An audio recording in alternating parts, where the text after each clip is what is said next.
Morning, Joe and the Pro. It's NBA for us. Teddy covers with us. I'm the Prez. You can find me at WagerTalk.com. And Teddy, well, the only handicapper on both sites, WagerTalk and Sports Memo. Mr. Covers, what's up with the smile, baby? So this morning, clearly, and again, you and I talked off air for about 10 seconds, but clearly, this is one morning where you're grumpier than I am. Why am I grumpy? I don't know why you're grumpy. Why don't you tell everyone? I'm feeling good. I got the Leafs playing tonight. I got a 5-pack in NHL. I feel like a sweep is coming. I've started the baseball season okay. I'm 1-1 in the NBA playoffs, and I'm hanging out with one of my best pals in the world, a man I adore and love who can't stand me, Teddy Covers. So I was actually thinking about coming up there for your birthday in May. I don't think you should tell me. I think you should just surprise me.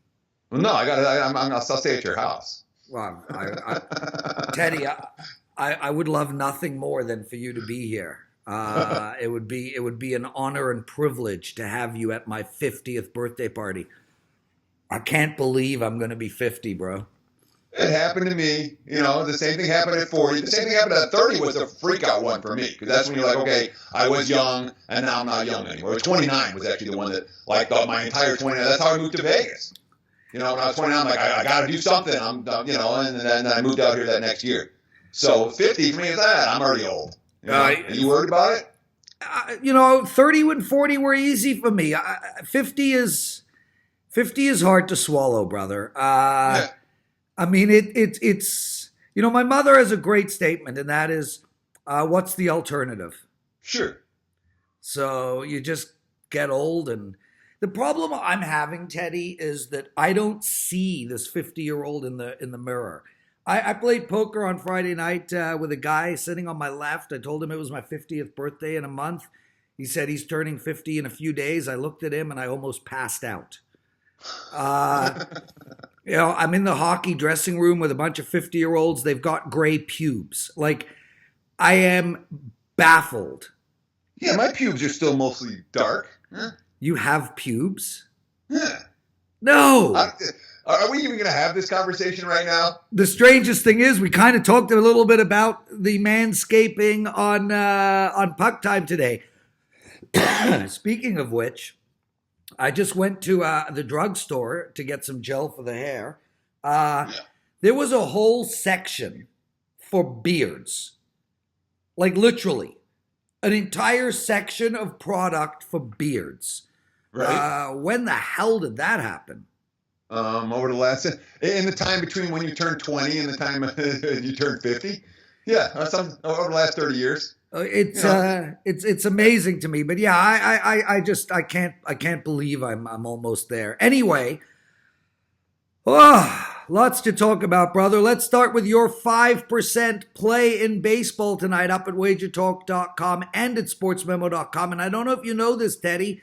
I don't know if you read the emails, but you can get your 5% play at SportsMemo.com for $1. $1? I thought it was $9 Mondays. $9 Mondays at WagerTalk, but we're offering a huge promotion at Sports Memo, the best promotion we've ever offered at either website. $1 for the next 3 days of anybody's plays, including you. So head over to sportsmemo.com, and for $1, you can get Teddy Covers for the next 3 days. That's about listen, it's $1. I mean, the best promotion that we can offer, $1. Come on. Well, hang on. Is it $1 a day, or is it $1 for 3 days? $1 for all 3 days. Yeah, that's you're not going to get a better deal than that one. I can say that. As long as the plays win. But like I said, I got my first 5%er of the MLB season today. I like this play a lot, obviously. Otherwise, it wouldn't be my first 5%er of the MLB season. But you can get that and everything else for $1. I hate that deal. But what are you going to do? Let's get people in. I understand. Get people in the door. Give people a chance to buy. Okay, activity, baby, activity. Listen, before we get into it, we got to start with the most important of all things and something that is very dear to your heart. Game of Thrones was on last night. Right. And you watched it, right? Of course, I've never seen a Game of Thrones episode. You, Ralph, what the hell do you handicappers do all day and night? We bet, and then we watch games, and then we read articles, and then we look at stats, and then we bet more. Well, you'd think you'd be able to hit 70%. Vegas Dave does. Oh, it's better than that, I thought. Yeah. You enjoying the Showtime episodes? Very much so. Yeah, sure. It's good to get a little cameo. And it's good to see Kelly featured. It really is. But there's a ton of Wager Talk guys that have, gotten the FaceTime in the Showtime action series.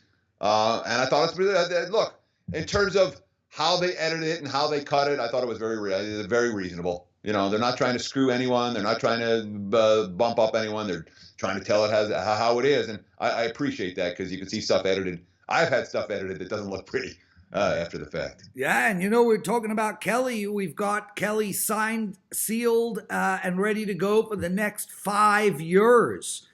We're really excited about that. I mean, the growth of Wager Talk and Sports Memo in the last year has been unbelievable.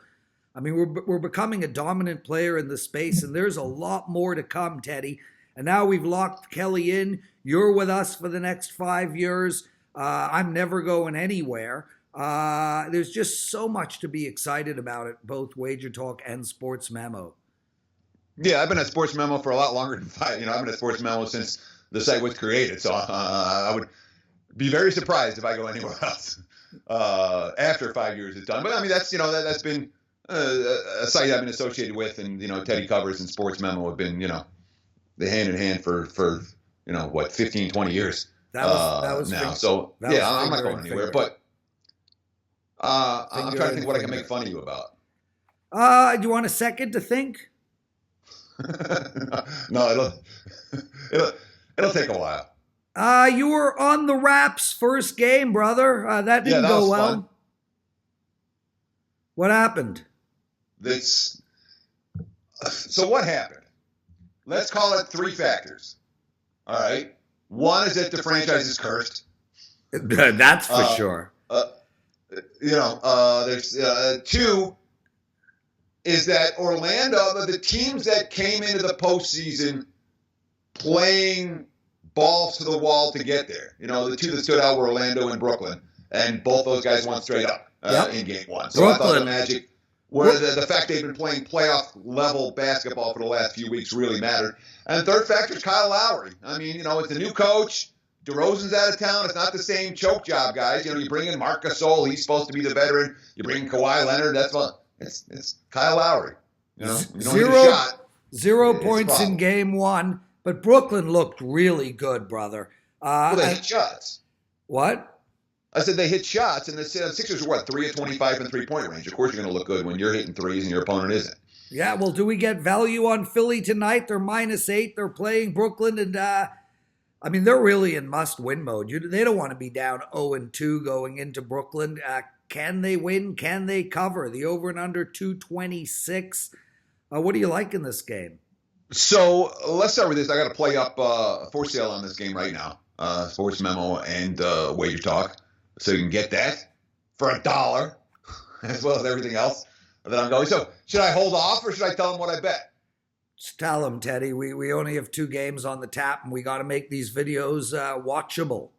Okay, I bet the Nets plus. And I bet the Nets plus because the market's zigzag. Oh, we got a zigzag here. Philadelphia was a cobbled together team with a bunch of superstars and no bench. All right, and they traded away their depth.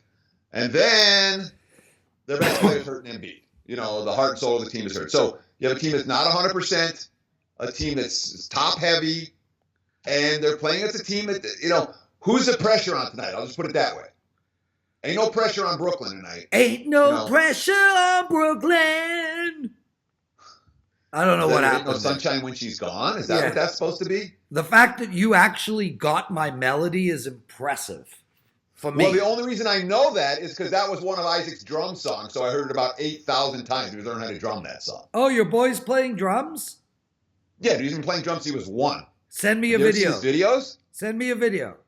All right, I will. He's pretty good. Yeah, dude. And I'm saying that for a dad, obviously, but No, He send goes me out a to vi- Fremont Street, and Bucket Dude, comes out there. I feel like a guardian of that little boy. So please keep me attuned. Uh, Yes. I want to see a video of that little one playing drums. That's going to be so great. Okay, I'll send you one as soon as we get off air. What any instrument you played growing up? Left hand. Skin flute. Yeah. Left hand, Teddy. Why left? Right hand. Either one's fine. Okay, well, ambidextrous in the bedroom.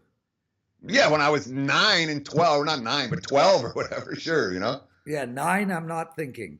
Yeah. So you're on Brooklyn. It's a pay play. We're giving it out today for free on Morning Joe and the Pro. We're going to talk about Golden State. You mentioned zigzag, but the zigzag can't be in effect here. This is a mismatch. It was right at the beginning. Golden State minus 13.5. We have an over and under of 234 on the board. It's gone up 4 points, 3.5 points, that total. What do you like here? Now recognize, unders went 8-0 in game 1 of round 1.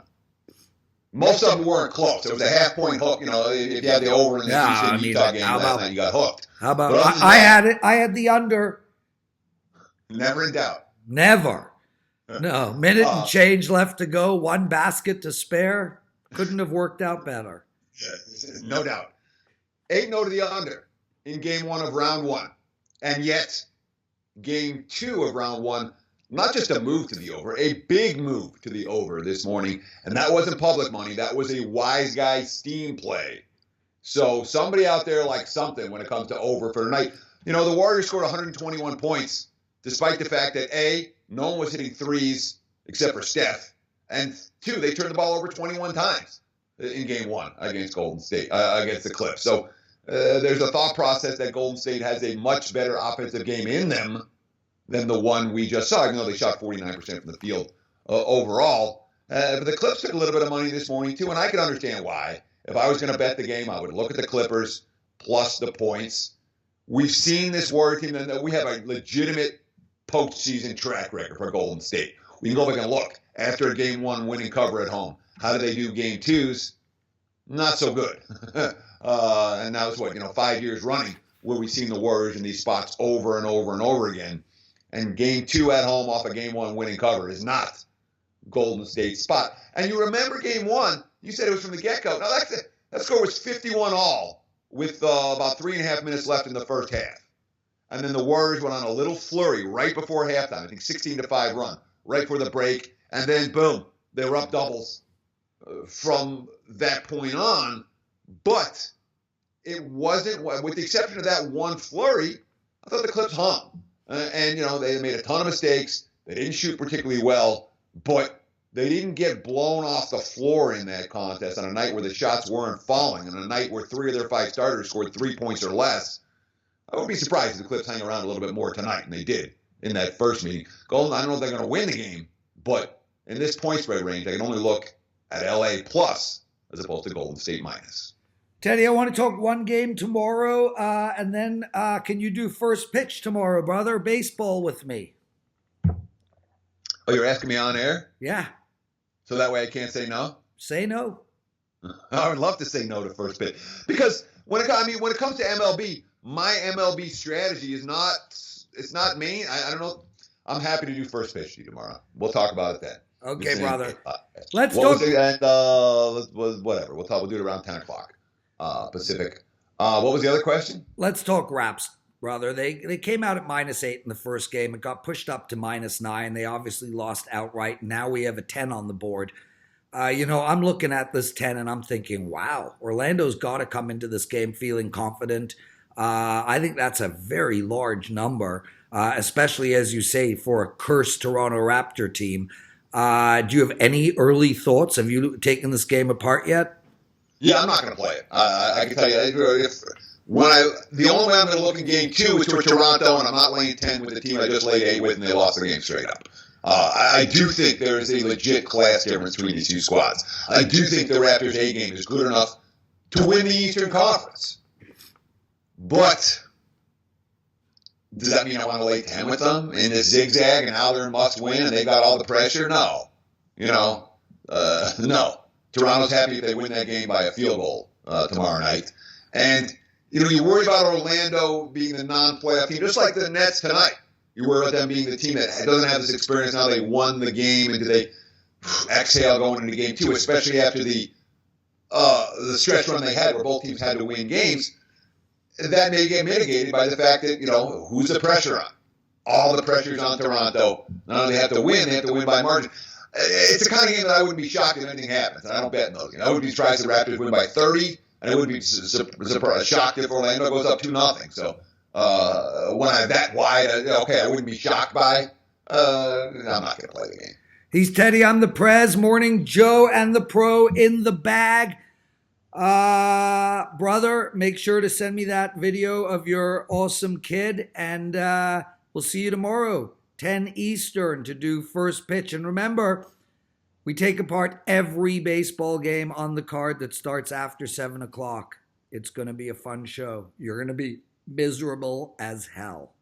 That would be 10 Pacific. Yes, because I'm not even awake at 10 Eastern. That makes one of us. Later, my bro. Oh, you're up at 7 in the morning? The alarm's up at 6 every day. Well, 7 days a week. I don't use an alarm. The way it works for me, Teddy, is God lets the world wake up. Then he taps me on the shoulder and he says, Prez, they're ready for you.